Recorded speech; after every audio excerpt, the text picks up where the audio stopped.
तो पाकिस्तान कैसे कुछ नहीं है, पाकिस्तान का एक ही मसला चल रहा है, वो सिर्फ पॉलिटिक्स है। तो जब तक ये हल नहीं होगा, हमारे साथ कौन ट्रेड करना चाहेगा, हमारे साथ कौन हमें फ्यूल देगा, कोई भी नहीं देगा। जब हम अस्सलाम वालेकुम। वालेकुम अस्सलाम। क्या नाम है आपका? हानिया। हानिया, मुझे ये बताएं कि अगर बात की जाए रशिया की और पाकिस्तान के रिलेशंस की, तो आपको कैसे नज़र आते हैं रशिया एंड पाकिस्तान के रिलेशंस? कहते हैं बड़े दोस्ताना है। नहीं, लगता तो नहीं है। पाकिस्तान के तो आजकल किसी के साथ भी दोस्ताना रिलेशन नहीं है। सही हो गया। अच्छा, अगर इस वक्त बात की जाए इंडिया की, तो वो इंडिया को क्या कह रहे हैं कि एटॉमिक रिएक्टर्स के लिए फ्यूल प्रोवाइड करने वाले हैं रशियंस जो से हैं। तो मतलब ये देखें, पाकिस्तान के साथ कहते हैं कि इनके अच्छे ताल्लुकात हैं, लेकिन हमारे एटॉमिक रिएक्टर्स के लिए वो फ्यूल प्रोवाइड नहीं करते हैं। हर कोई इंडिया को अपनी पहली प्रायोरिटीज़ क्यों बनाता जा रहा है? क्योंकि इंडिया जो है वो एक, पहली बात तो ये 5th इकोनॉमी बन चुकी है एशिया की।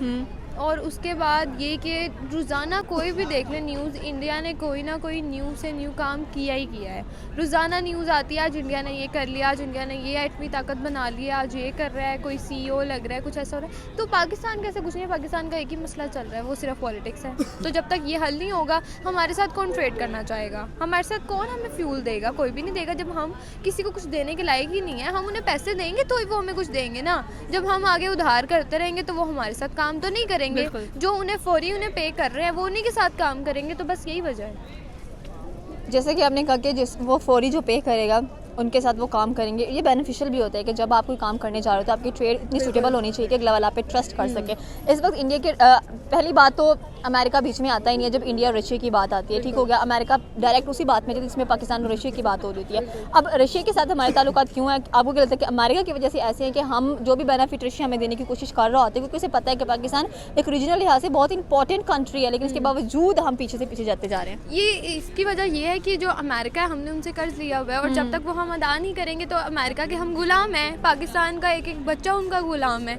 तो हम तो है ही गुलामी। और इन्होंने हमारे जो पॉलिटिशियंस हैं उन्होंने हमें गुलामी से आज़ाद तो कभी करना नहीं है, उन्होंने सिर्फ अपने ख़जाने भरने हैं और वो वही करते जा रहे हैं। क्योंकि कुछ भी हो जाए, कभी कोई ट्रेड की बात हो जाए किसी भी मुल्क से, तो सबसे पहले ये होता है कि पहले अमेरिका से इजाज़त ली जाए तो पाकिस्तान किसी के साथ ट्रेड करेगा।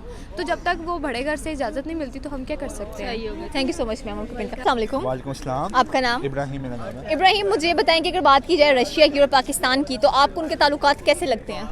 अच्छे लगते हैं, ज़बरदस्त है, हर चीज़ सही जा रही है, कोई फाइट फूट नहीं है, ज़बरदस्त है। सही हो गया, मतलब कि आपके अकॉर्डिंग बड़े अच्छे ताल्लुकात जा रहे हैं। लेकिन जब बात आती है मदद करने की, कोई भी चीज़ देने की, तो रशिया की पहली प्रायोरिटी इंडिया क्यों बनता है? जैसे कि अभी भी आप देख लें कि वो उसको न्यूक्लियर फ्यूल दे रहा है, न्यूक्लियर रिएक्टर के लिए इंडिया को रशिया दे रहा है। तो मतलब कि देखिए कितना ज़्यादा डिफरेंस करते हैं पाकिस्तान और इंडिया के दरमियान। अगर देखिए ना, रशिया हमारी हेल्प करता है या हम उनकी हेल्प करते हैं, तो ये जो हमारे जो अमेरिकन जो हैं वो पाबंदी वगैरह लगाते हैं, जिसकी वजह से आगे मुल्क जो हमारा कर्जे में डूबा हुआ है। और अब क्योंकि जो IMF है, कंडीशंस वगैरह हम ऐसे किसी से ना ले सकते हैं ना दे सकते हैं, तो मुल्क पहले तो हम जब तक खुद स्टेबल नहीं होंगे तब तक हम कुछ भी नहीं कर सकते। सही हो गया। तो ये स्टेबिलिटी कैसी है कि साथ वाला मुल्क स्टेबल नज़र आता है, वो अमेरिका को आंख दिखाता है, कहता है भाई कि तुम जो मर्जी कहते रहो, मैंने तो रशिया के साथ ट्रेड भी करनी है, उसके साथ मैं ऑयल की ट्रेड भी करूँगा, हर एक चीज़ की ट्रेड करूँगा। और जब पाकिस्तान की बात आती है तो अमेरिका दरमियान में आ जाता है। क्यों आता है अमेरिका दरमियान में? क्योंकि हमारे यहाँ पे देखें ना, हम अपने बलबूते पे नहीं है। इंडिया जो है वो अपने बलबूते पे, अपने मैन्युफैक्चर, अभी रिसेंटली देखें एप्पल जो है उधर इंडिया में मैन्युफैक्चर हो रहा है। और आपके साथ उधर और भी काफ़ी इंडस्ट्रीज़ हैं, कार्स की इंडस्ट्रीज़ है, और भी बहुत ज़्यादा चीज़ें जो इंडिया जो है बहुत अच्छी ग्रो कर रहा है। तो इंडिया पाकिस्तान जो है वो इतनी अच्छी ग्रो नहीं कर रहा। उनको भी चाहिए कि जो पाकिस्तान को आके अपने बलबूते पे आए, जो अपना सबसे पहले जो है अपना लोन जो है ना वो ख़त्म करें, फिर उसके बाद कुछ हो सकता है। अदरवाइज ऐसे तो नहीं हो। उसके अगर हम इंडिया से के मुकाबले में कर सके तो ऐसा बिल्कुल भी नहीं है। अभी जो इंडिया का पूरी स्ट्रॉन्ग पावर में है वो अपने बलबूते पे है, जो कि पाकिस्तान नहीं है। सही हो गया। थैंक यू सो मच अस्सलाम वालेकुम। वालेकुम अस्सलाम। आपका नाम? सैयद उमैर अली। उमैर, मुझे बताएं कि पाकिस्तान के ताल्लुकात आपको रशिया के साथ कैसे नज़र आते हैं? रशिया के साथ रिसेंटली इमरान खान हमारे जो प्राइम मिनिस्टर थे, एक्स प्राइम मिनिस्टर, उन्होंने बहुत कोशिश की बेहतरी करने की, लेकिन कुछ ममालिक, कुछ कुव्वतें ऐसी हैं जिनको नहीं पसंद कि रशिया के साथ हम जाएं। वो उन्होंने हमारे मामला इस तरह बिगाड़े कि हम लोग अब रशिया के साथ डील करने से भी कतराते हैं कि कहीं किसी ममालिक को बुरा ना लग जाए। ये हमारी सूरत हाल है और फॉरेन पॉलिसी हमारी बिल्कुल। अच्छा, अगर जैसे कि आपने कहा कि रशिया के साथ हमारे ताल्लुकात बड़े अच्छे नज़र आते हैं और कुछ ऐसी ताकतें हैं जो ये चाहती हैं कि हमारे रशिया के साथ ताल्लुकात अच्छे ना हो, तो मैं आपको बताती चलूँ कि रशिया जो सा है वो इंडिया को 100 मेगावाट कह ले के प्रेशराइज्ड न्यूक्लियर फ्यूल देने वाला है। ठीक हो गया, तो रिलेशन हमारे साथ अच्छे हैं, बेनिफिट्स इंडिया को मिलते हैं। यही तो बात है, रशिया से हम भी तो मुआहदा करने जा रहे थे फ्यूल का, मगर क्या कह सकते हैं, कुछ हमारी क़ुव्वतें ऐसी हैं जो पाकिस्तान को नहीं चाहती बढ़ता हुआ देखने, और कुछ बिरौनी क़ुव्वतें हैं जो नहीं चाहती, इस वजह से हम लोग पीछे रह चुके हैं। जब तक हम अपनी फॉरेन पॉलिसी पे वर्क नहीं करेंगे, हम किसी मुल्क के साथ ट्रेड नहीं कर सकते, किसी मुल्क के साथ डील नहीं कर सकते। ये तो देखें, अमेरिका के साथ है उसका इलाक़ है इंडिया का, मगर अमेरिका रशिया के साथ नहीं कंफर्टेबल, उनकी आपस में लगती है, लेकिन इंडिया फिर भी ट्रेड कर रहा है उनसे। देखना चाहिए ना, वो आज़ाद है, उनकी फॉरेन पॉलिसी आज़ाद है, उनके जो लोग हैं वो उनका सोचती है, जो गवर्नमेंट है वो अपने लोगों का सोचती है, ना कि दूसरे ममालिक का सोचती है। पाकिस्तानी पहले इजाज़तें लेते फिरते हैं, फिर सोचते हैं कि यार इसमें क्या हम कर सकते हैं या नहीं कर सकते। अगर कहीं से सोच भी लें अपने लोगों का, मगर कहीं बाहर से इजाज़त ना मिले तो फिर वो बैठ जाते हैं ऐसे गुलाम बन के। बिल्कुल सही हो गया। तो पाकिस्तान को मतलब कि देखिए, रशिया फ्यूल का एग्रीमेंट करते हैं, डिसएग्री हो जाते हैं। पाकिस्तान को देख के एटॉमिक पावर है, पाकिस्तान को भी रिक्वायर्ड होता है न्यूक्लियर फ्यूल वगैरह, लेकिन इसके बावजूद हम कहाँ से मांगे, बल्कि मांगे नहीं, कहाँ से परचेज़ करें। भाई आपने सही कहा, हम कहाँ से मांगे, क्योंकि आपका वज़ीर आज़म भी कहता है कि मैं मांगने नहीं आया। वही ना सोच वो लोगों में डेवलप हो चुकी है आहिस्ता आहिस्ता।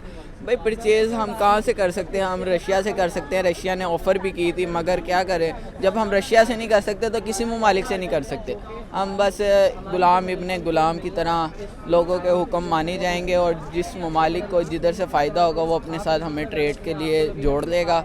अपने फ़ायदे के लिए हम ट्रेड नहीं करते, दूसरे ममालिक के लिए फ़ायदे के लिए ट्रेड करते हैं। सही होगा, thank you so much sir. बात की जाए रशिया की, तो वो इस वक्त न्यूक्लियर फ्यूल जो सा है वो इंडिया को दे रहे हैं, उनके न्यूक्लियर रिएक्टर के लिए। पाकिस्तान भी एक एटॉमिक पावर है, पाकिस्तान भी एक एटमी ताकत है, तो पाकिस्तान को रिक्वायर्ड नहीं होते न्यूक्लियर फ्यूल्स वगैरह, तो वो क्यों नहीं उनसे परचेज़ करता या लेता?